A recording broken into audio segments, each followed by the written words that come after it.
హైదరాబాద్ ప్రజాభవన్ ముందు జరిగిన రోడ్డు ప్రమాదం కేసులో కీలక మలుపు చోటు చేసుకుంది. బోధన్ మాజీ ఎమ్మెల్యే షకీల్ పేరును ఎఫ్ఐఆర్లో చేర్చారు పోలీసులు. షకీల్ కుమారుడు సోహెల్ దుబాయ్ పారిపోయేందుకు 10 మంది సాయం చేసినట్లు గుర్తించారు. సోహెల్కు సాయం చేసిన ఇద్దరిని అరెస్ట్ చేశారు పంజాగుట్ట పోలీసులు.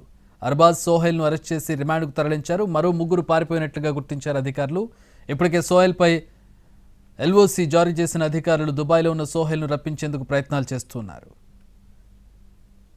కొద్ది రోజుల క్రితం సోహెల్ ప్రజాభవన్ ముందు తన కారుతో రైలింగ్ను ఢీకొట్టాడు అతివేగంగా వచ్చి. సోహెల్ దుబాయ్లో ఉన్నాడు ప్రస్తుతం. దుబాయ్ పారిపోయేందుకు సోహెల్కు సహాయం చేసినటువంటి వారిని అరెస్ట్ చేశారు. మరో 3 పరారీలు ఉన్నారు. ఈ నేపథ్యంలో నమోదైనటువంటి ఎఫ్ఐఆర్లో మాజీ ఎమ్మెల్యే షకీల్ పేరును కూడా చేర్చారు. పూర్తి వివరాలు మా క్రైమ్ ఇన్పుట్ ఎడిటర్ రమేష్ వైట్లని అడిగి తెలుసుకుందాం. రమేష్ వైట్ల లైవ్లో జాయిన్ అవుతున్నారు. రమేష్, ఎఫ్ఐఆర్లో ఎలాంటి విషయాలను పొందుపరిచారు? షకీల్ను ఏ విధంగా ఎఫ్ఐఆర్లో చేర్చారు?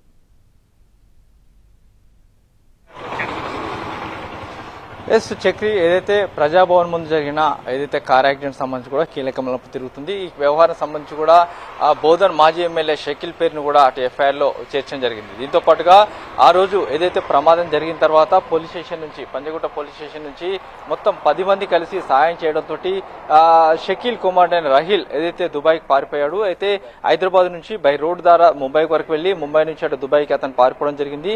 అయితే దుబాయ్ వరకు పారిపోయేందుకు సహకరించిన మొత్తం 10 మంది ఎవరు అనే విషయాన్ని కూడా ఇప్పుడు అధికారులు గుర్తించారు. దీంట్లో ఒక 3 ఫ్రెండ్స్ కాగా మిగతా వాళ్ళు కుటుంబ సభ్యులు ఉన్నారని చెప్పి అటు పోలీసులు చెప్తున్నారు. అయితే రహిల్ దుబాయ్ పారిపోయేందుకు సహాయం చేసిన ఇద్దరిని నిన్న అటు పంజాగుట్ట పోలీసులు అరెస్ట్ చేసి వాళ్ళని రిమాండ్ పంపించారు. వాళ్ళ ఇద్దరిలో సాహిల్ తర్వాత అర్బాజ్ ఇద్దరిని కూడా అరెస్ట్ చేసి రిమాండ్ కి పంపించారు. వీళ్ళిద్దరు కూడా అటు రహిల్ దుబాయ్ పారిపోయేందుకు పూర్తి స్థాయిలో సహాయం చేశారు. అయితే ఇంకా 3 కూడా ప్రస్తుతానికి దుబాయ్ లో ఉన్నారు. ఆ దుబాయ్ లో ఉన్న ఆ 3ని కూడా తిరిగి తప్పించేందుకు ప్రయత్నాలు చేస్తున్నామని అధికారులు చెప్తున్నారు. అయితే దుబాయ్ కి రహిల్ పారిపోయేందుకు మొత్తం 10 మంది సహాయం చేస్తే అందులో బోధన్ మాజీ ఎమ్మెల్యే షకీల్ కూడా ఉన్నట్లుగా అధికారులు చెప్తున్నారు. అయితే ఈ నేపథ్యంలోనే షకీల్ పేరును ఎఫ్ఐఆర్ లో చేర్చామని చెప్పి అధికారులు చెప్తున్నారు. అయితే షకీల్ కూడా నిందితుడిగా చేర్చడంతో అతను సంబంధించి ఎల్ఓసి కావచ్చు, లేకుంటే అతన్ని తిరిగి పంజాగుట్ట పోలీస్ స్టేషన్ విచారణ నిమిత్తం రప్పించేందుకు అయితే అధికారులు అయితే ప్రస్తుతానికైతే ప్రయత్నాలు చేస్తున్నారు. ప్రస్తుతం చూసినట్టయితే రహిల్ అటు దుబాయ్ లో ఉన్నాడు. బోధన్ మాజీ ఎమ్మెల్యే షకీల్ కూడా దుబాయ్ లో ఉన్నాడు. ఇతను సాయం చేసిన రహిల్ పారిపోయేందుకు సాయం చేసిన 3 కూడా దుబాయ్ లో ఉన్నారు. అయితే మొత్తం 10 మందిలో ఇప్పటికి 2 అరెస్ట్ చేశారు. మరొక 5 ప్రస్తుతానికైతే హైదరాబాద్ లో తప్పించుకొని తిరుగుతున్నారు. వాళ్ళని కూడా పట్టుకునేందుకైతే అధికారులు ఇప్పుడు ప్రయత్నాలు ప్రారంభించడం జరిగింది. ఏది ఏమైనప్పుడు కూడా ప్రజాభవన్ ముందు జరిగిన రోడ్డు ప్రమాదం సంబంధించి మొత్తం 10 మంది రహిల్కి సాయం చేసినట్టుగా గుర్తించి 10 మంది పేర్లు జోడించడం జరిగింది. దీంట్లో ఇప్పుడు నిన్న అర్బాజ్ సాహిల్ అరెస్ట్ చేసి రిమాండ్ తరలించగా మిగతా వాళ్ళు పరాల్లో ఉన్నారు. పరాల్లో ఉన్న వాళ్ళు 3 దుబాయ్ లో ఉన్నట్లు అధికారులు చెప్తున్నారు. చక్రి, నమోదు చేసిన కేసు ఏంటి అసలు? అంటే ఎట్లాంటి కేసు నమోదు చేస్తే ఏ సెక్షన్ కింద కేసు పెట్టారు?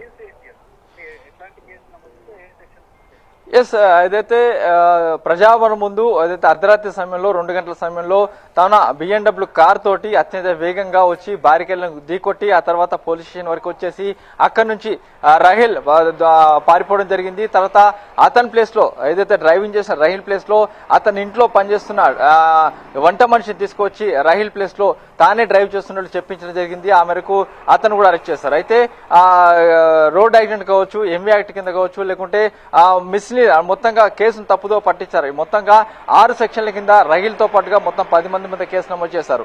అయితే ఈ వ్యవహారం సంబంధించి రహిల్ డ్రైవింగ్ చేస్తాడు, అతన్ని తప్పించి అతని ప్లేస్ లో వంట మనిషిని డ్రైవర్ గా చేర్చడం జరిగింది. ఆ తర్వాత రహిల్ దుబాయ్కి పారిపోవడం జరిగింది.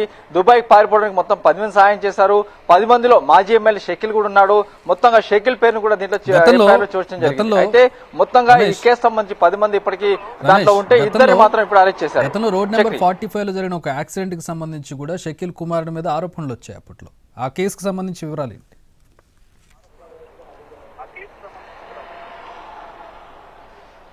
ఎస్, ఏదైతే రోడ్ నెంబర్ 45 చౌరస్తా వద్ద ఏదైతే వెండర్స్ ఏదైతే అక్కడ ఫుట్పాత్ మీద అమ్ముకునే వెండర్స్ ని తారు వెహికల్ తోటి అత్యంత వేగంగా వచ్చి ఢీకొట్టడంతో దాంట్లో ఒక పాప అక్కడిక్కడ చనిపడితే ఆ తల్లి ఏదైతే అమ్ముకునే ఆ తల్లి ఉందో ఆ తల్లి కూడా తీవ్ర గాయాలైతే వెంటనే ఆ కేసు సంబంధించి వేరొకరిని ఆ కేసులో నిందితులుగా చేర్చినట్టుగా ఇప్పుడున్న అభియోగాలు. అయితే ఆ కేసుకు సంబంధించి కూడా అటు పోలీసులు ప్రస్తుతానికి విచారణ చేస్తున్నారు. ఎందుకంటే ఆ కేసులో అప్పుడు ఏం జరిగింది, అప్పుడున్న సీసీ ఫుటేజ్ ఏంటి, అప్పుడున్న విచారణ అధికారి ఎవరు, ఆ తర్వాత అప్పుడు డ్రైవింగ్ ఎవరు చేశారు, ఇంట్లో ఆ షకీల్ ఇంట్లో ఎవరెవరు ఉన్నారు, తర్వాత తార్ వెహికల్ అక్కడ ఇంటి దగ్గర నుంచి ఇక్కడ వరకు నడుపుకుంటూ వచ్చారు, వీటన్నిటి సంబంధించి సీసీ ఫుటేజ్ కూడా ప్రస్తుతానికైతే అధికారులు బయటికి తీసి దాన్ని కూడా విచారణ చేస్తున్నారు.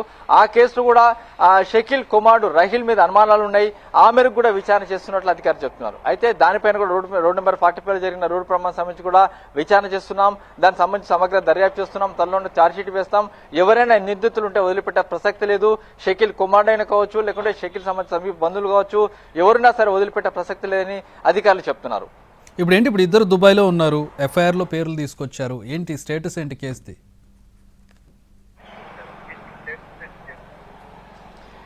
ఏదైతే దుబాయ్ లో షకీల్ ఉన్నాడు, తర్వాత షకీల్ కుమార్ రహీల్ కూడా ఇద్దరు అక్కడే ఉన్నారు. అయితే రహీల్ ని హైదరాబాద్ రప్పించేందుకు పోలీసు అధికారులు అయితే ఇప్పుడు ప్రయత్నాలు చేస్తున్నారు. అతనికి సంబంధించి లుకౌట్ నోటీస్ ఎల్ఓసి కూడా జారీ చేయడం జరిగింది. ఒకవేళ ఏ ఇంటర్నేషనల్ ఎయిర్పోర్ట్ నుంచి రహీల్ ఇండియాలోకి వచ్చి పోవడం కావచ్చు, లేకుంటే అక్కడి నుంచి ఇటు అక్రమంగా ఇండియాలోకి వచ్చిన నేపథ్యంలో ఎక్కడైనా సరే ఏ ఎయిర్పోర్ట్లకు అతను రహీల్ ప్రవేశించినప్పటికీ హైదరాబాద్ పోలీసులకు సమాచారం వస్తుంది. ఈ మేరకు ఒక ఎల్ఓసి జారీ చేశారు. అయితే షకీల్ మీద మాత్రం ఎలాంటి ఎల్ఓసి మాత్రం జారీ చేయలేదు. మరోవైపు చూసినట్లయితే దుబాయ్ లో ఉన్న మన ఎంబసీ అధికారులతోటి మాట్లాడి అక్కడ ఉన్న రహీల్ ని తిరిగి హైదరాబాద్ రప్పించేందుకైతే ప్రయత్నాలు అయితే మొదలు పెట్టడం జరిగింది. ప్రస్తుతం అయితే షకీల్ ని నిందితుగా చేర్చారు. మరోవైపు రహీల్ మీద ఎల్ఓసి జారీ చేశారు. రహీల్ ని ఇండియాకి రప్పించే ప్రయత్నం చేస్తున్నారు. రహీల్ కి సహాయం చేసిన మరో ముగ్గురు కూడా దుబాయ్ లో ఉన్నారు. వాళ్ళని కూడా హైదరాబాద్ రప్పించేందుకైతే ప్రయత్నాలు చేస్తున్నామని అధికారులు చెప్తున్నారు. Thanks for the updates.